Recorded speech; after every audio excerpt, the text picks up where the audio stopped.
আসসালামু আলাইকুম। Flutter app ডেভেলপমেন্টের ক্যারিয়ার পাথটি যদি আপনি এন্ড টু এন্ড কমপ্লিট করতে পারেন, তাহলে ঠিক আপনি নিজেকে কোন অবস্থানে দেখতে পারবেন, আপনি নিজেকে কিভাবে প্রস্তুত করবেন, আপনি কতটুকু প্রস্তুত হবেন, কিংবা local job, remote job, freelancing জবের জন্য আপনার অবস্থান কোথায় পৌঁছে যাবে, সেই বিষয়টি এক্সপ্লেইন করার জন্য আপনারা স্ক্রিনে একটি সিভি দেখতে পাচ্ছেন এবং পাশাপাশি একটি চেক লিস্টও আশা করি দেখতে পাচ্ছেন।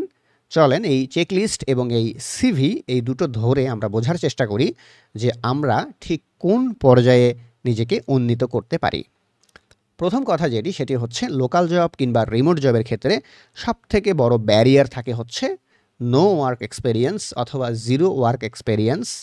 যে কোনো ওয়ার্ক এক্সপেরিয়েন্স আপনার নাই, সিভিতে মেনশন করার মতো নাই, পোর্টফোলিওতে মেনশন করানোর মতো নাই, দেখানোর মতো নাই।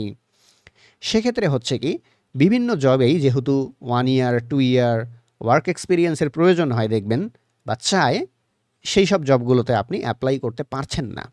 তো এই যেই ব্যারিয়ার, এই ব্যারিয়ারটা আপনার আর এই ক্যারিয়ার পাথ কমপ্লিট করার পরে থাকবে না। কেননা পুরো ক্যারিয়ার পাথ জুড়ে আপনারা ৬-৭টিরও বেশি যে ফ্লাটার অ্যাপ ডেভেলপমেন্টের কমপ্লিট প্রজেক্ট করবেন, এই প্রজেক্টগুলোর মধ্যে সবথেকে যে ২টি বা ৩টি প্রজেক্ট আপনি সবথেকে বেশি ভালো করেছেন বা ভালো পারেন, সেই প্রজেক্ট ২টি বা ৩টি আপনি করতে পারেন কি আপনার রিসেন্ট ওয়ার্ক এক্সপেরিয়েন্সের ভেতরে শো করাতে পারেন। সেক্ষেত্রে আপনার প্রজেক্টের নাম, ওই প্রজেক্টের ভেতরে আপনি কী কী ফিচার্স ডেভেলপ করেছেন এবং প্রজেক্টের যদি কোনো ভিডিও প্রিভিউ বা যদি লাইভে কোথাও প্রিভিউ থেকে থাকে, সেই লাইভের প্রিভিউ আপনার সিভির সাথে আপনি যুক্ত করে দিতে পারেন।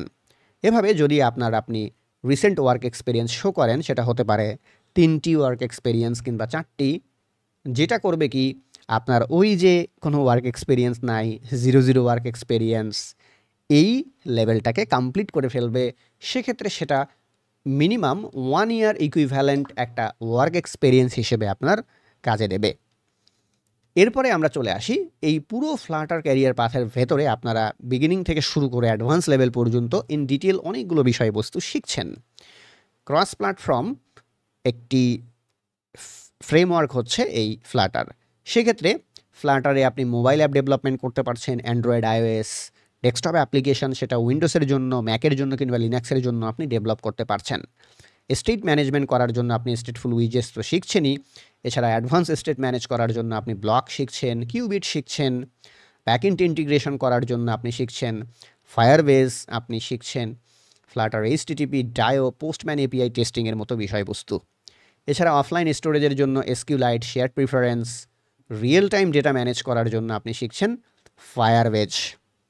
এবং ইউআই ইউএক্স থেকে শুরু করে পারফরমেন্সের জন্য আপনি ফিগমা থেকে কীভাবে ফ্লাটার ইউআই টেমপ্লেট কোডিংয়ে কনভার্ট করতে হয়, রেসপন্সিভ ডিজাইন কীভাবে করতে হয়, ইউআই কোডিং এবং স্ট্রাকচার কী হয়, সেই বিষয়গুলো তো ডেফিনেটলি এখানে শিখছেনই।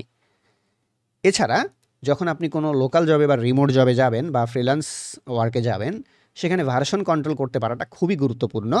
যে গিট এবং গিটহাব শেখার যে বিষয়টি রয়েছে, সেই বিষয়টি। তো এই কেরিয়ার পাথের মধ্য দিয়ে আপনার গিট এবং গিটহাবটাও যেহেতু শেখা হয়ে যাবে, সো এই ঘাটতিটাও আর আপনার থাকছে না। আর অ্যাপ মনিটাইজেশনের জন্য আপনি শিখছেন গুগল অ্যাডসেন্স, অ্যাডমভ, যেটার মাধ্যমে আমরা করতে পারি কি গুগলের অ্যাড প্লেস করে অ্যাপকে মনিটাইজ করতে পারি।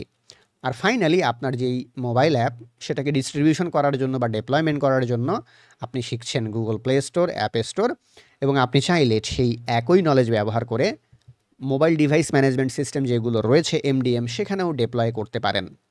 ওভারঅল যেই ফ্লাটারের স্কিল আপনার তৈরি হচ্ছে, এই স্কিলগুলো থেকে ওভারঅল ফ্লাটারের ঠিক এই স্কিলগুলো থেকে আপনার কি কি অ্যাবিলিটি তৈরি হবে, এখান থেকে আপনার কোয়ালিটি ফ্লাটার ডেভেলপার যে আপনি একজন হয়ে উঠেছেন বা হয়ে ওঠার পথে রয়েছেন, সেটিই প্রমাণিত হবে, যেটির জন্য আপনি অ্যাসিস্ট্যান্ট ডেভেলপার কিংবা ডেভেলপার লেভেল 1 কিংবা ডেভেলপার লেভেল 2 এর জন্য লোকাল জব কিংবা রিমোট জবের জন্য আপনি কমপ্লিটলি ফিট হয়ে যাবেন। এছাড়া ability to sell Flutter code, ফ্লাটারের কোড সেল করার মতো একটা অ্যাবিলিটি আপনার তৈরি হয়ে যাবে। ফ্লাটারের অ্যাপ মনিটাইজ করার মাধ্যমে আপনি কিভাবে রেভিনিউ জেনারেট করতে পারেন, সেই অ্যাবিলিটি আপনার তৈরি হয়ে যাবে। একেবারে স্ক্র্যাচ থেকে শুরু করে কমপ্লিট একটা ফ্লাটার অ্যাপ ডেভেলপ করার জন্য যা যা প্রয়োজন, তার সব কিছুর জন্যই আপনি প্রস্তুত হয়ে উঠবেন। এছাড়া আমরা যদি সিভির নিচের দিকে দেখি, এখানে যখন আপনি একটা ক্যারিয়ার পাথ ধরে পড়াশোনা করছেন, আইদার সেটা 6 মাস কিংবা 7 মাস, সেক্ষেত্রে আপনার সিভিতে একটা ট্রেনিং যুক্ত হচ্ছে। আর স্পেসিফিক কোনো স্কিলের উপরে কোনো একটা 6 মাস কিংবা 7 মাসের একটা ট্রেনিং নিশ্চয়ই সিভিতে একটা বিশেষ ভূমিকা রাখে।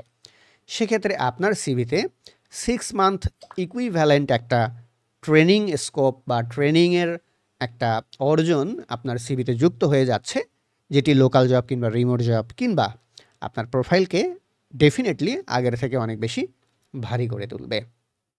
এছাড়া আপনি যদি এই পুরো ক্যারিয়ার পাথ চলতে চলতেই নিজেই কিছু রিসার্চ করতে পারেন, ডেভেলপমেন্ট করতে পারেন, ডেফিনেটলি এই পুরো ক্যারিয়ার পাথের ভিতরে আমরা যে ছোট বিষয়গুলো পড়াবো, সেই ছোট বিষয়গুলোর মধ্যে ইন্টারেস্টিং যে বিষয়গুলো রয়েছে, সেই বিষয়গুলো নিয়ে যদি আরও ডিপলি আপনি অ্যানালাইসিস করেন, সেক্ষেত্রে আপনি কী বিষয়ের উপরে আপনার রিসার্চ করেছেন এবং ডেভেলপমেন্ট করেছেন, সেগুলো আপনি শো করাতে পারেন, যেটি করবে কি আর সাধারণ 10টা সিভির থেকে, আর সাধারণ 10টা পোর্টফোলিওর থেকে আপনার পোর্টফোলিওকে অনেক বেশি সামনের দিকে এগিয়ে রাখবে।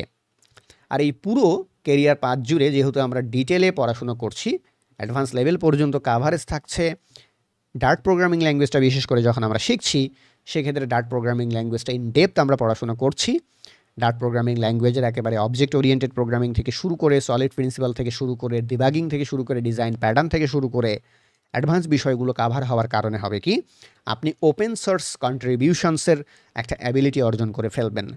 সেক্ষেত্রে যদি গিটহাবে কিংবা pub.dev-এ আপনার নিজে আপনি 2টি বা 3টি ওপেন সোর্স প্রজেক্ট তৈরি করে রাখেন, কিংবা এক্সিস্টিং কোনো প্রজেক্টের ভেতরে ওপেন সোর্স কন্ট্রিবিউটার হিসেবে আপনি কন্ট্রিবিউশন করেন, সেক্ষেত্রে আপনি কোন প্রজেক্টটা ওপেন সোর্স কন্ট্রিবিউশন করছেন, সেখানে কী ফিচার্স রয়েছে, তার যদি কোনো লাইভ প্রিভিউ থাকে, সেই লাইভ প্রিভিউ সহ আপনার ওপেন সোর্স কন্ট্রিবিউশনকে আপনার সিভিতে আপনি লিখতে পারেন। ডেফিনেটলি আপনার এই ওপেন সোর্স কন্ট্রিবিউশনের যে বিষয়টি, এই বিষয়টি আপনার সিভিকে আরও স্ট্রং থেকে স্ট্রঙ্গার করে তুলবে, যেটি আমি বলবো যে আপনার লোকাল জব হান্টিং বলেন কিংবা রিমোট জব হান্টিং বলেন, কিংবা ফ্রিল্যান্স ওয়ার্ক করা বলেন, কিংবা আপনার পোর্টফোলিও বলেন, সব দিক থেকেই আপনাকে সাধারণ আর 10 জনের থেকে অনেক বেশি এগিয়ে রাখবে। এজন্য বলা হচ্ছে যে ওপেন সোর্স কন্ট্রিবিউশনটা আপনার একটা স্ট্রং রেফারেন্স পয়েন্ট হিসেবেও কিন্তু কাজ করবে।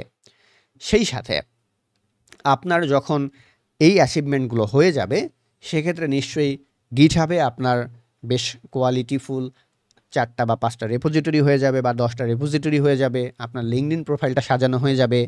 পুরো ক্যারিয়ার পাথ জুড়ে আপনি যেই বিষয়গুলো শিখছেন, যেই বিষয়গুলো জানছেন, সেগুলো নিয়ে যদি আপনি মিডিয়ামে টুকটাক লেখালেখি করেন, এছাড়া যদি ইউটিউবে বা ফেসবুকে লেখালেখি করেন, সেক্ষেত্রেও এটি করবে কি আপনার একটি সোশ্যাল মিডিয়ায় স্ট্রং প্রেজেন্স তৈরি করবে।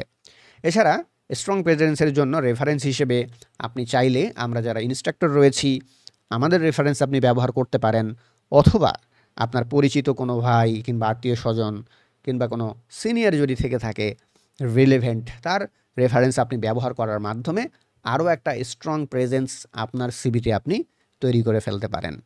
তো আশা করি নিশ্চয়ই বুঝতে পেরেছেন যে পুরো ক্যারিয়ার পার্টটা শেষ করলে আপনি ঠিক কোন লেভেলে পৌঁছে যাবেন, নিজেকে ঠিক কোন অবস্থানে দেখতে পারবেন।